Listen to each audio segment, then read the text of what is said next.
నారాయణపూర్ ఎన్కౌంటర్లో మావోయిస్టు విజయలక్ష్మి మృతి. ఆమె స్వస్థలం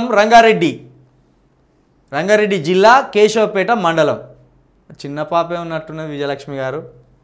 కానీ నక్సల్స్ విషయంలో మోడీ గారు అనుసరిస్తున్న విధానం అయితే నాకు అస్సలు నచ్చలేదు.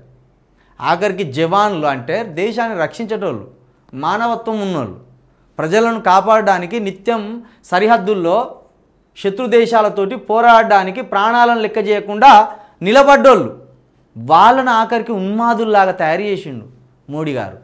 నక్సలైట్లను చంపి వాళ్ళ శవాలు ముందటేసి విజిల్స్ కొట్టుకుంటా, క్లాప్స్ కొట్టుకుంటా, డ్యాన్స్లు వేసే వరకు వచ్చిందంటే జవాన్లను రక్షకులు అనుకోవాలా, భక్షకులు అనుకోవాలా?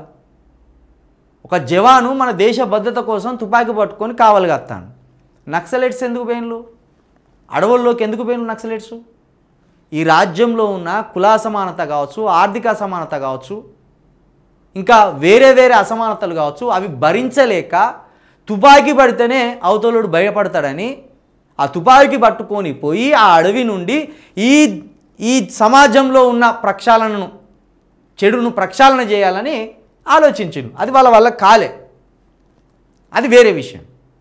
కానీ వాళ్ళు సామాన్య ప్రజల మీద ఎప్పుడు దాడి చేయలే. నక్సల్స్ను తీవ్రవాదుల్లాగా ట్రీట్ చేస్తున్నాడు మోడీ గారు. నక్సల్స్ తీవ్రవాదులు కాదు, వాళ్ళు ప్రభుత్వానికి ఎదురు తిరుగుతారు తప్పించి ప్రజలకు ఎదురు తిరగరు. తీవ్రవాదికి నక్సలైట్కి తేడా ఏంది? తీవ్రవాది సామాన్యుల ప్రాణాలు తీస్తాడు, వాడు దేశ భద్రతను సవాల్ చేస్తాడు వాడు. కానీ నక్సలైట్లు అట్లా కాదు, ప్రభుత్వాలు కరెక్ట్ పని చేయాలనేది వాళ్ళ ఆలోచన. వాళ్ళను వీళ్ళని ఒక తీరుగా చూడొద్దు. వీళ్ళు తుపాకీ జబ్బకేసుకున్నారు, తీవ్రవాది కూడా తుపాకీ జబ్బకేసుకున్నాడు కాబట్టి ఇద్దరు తీవ్రవాదులే అంటే అది సరైనది కాదు.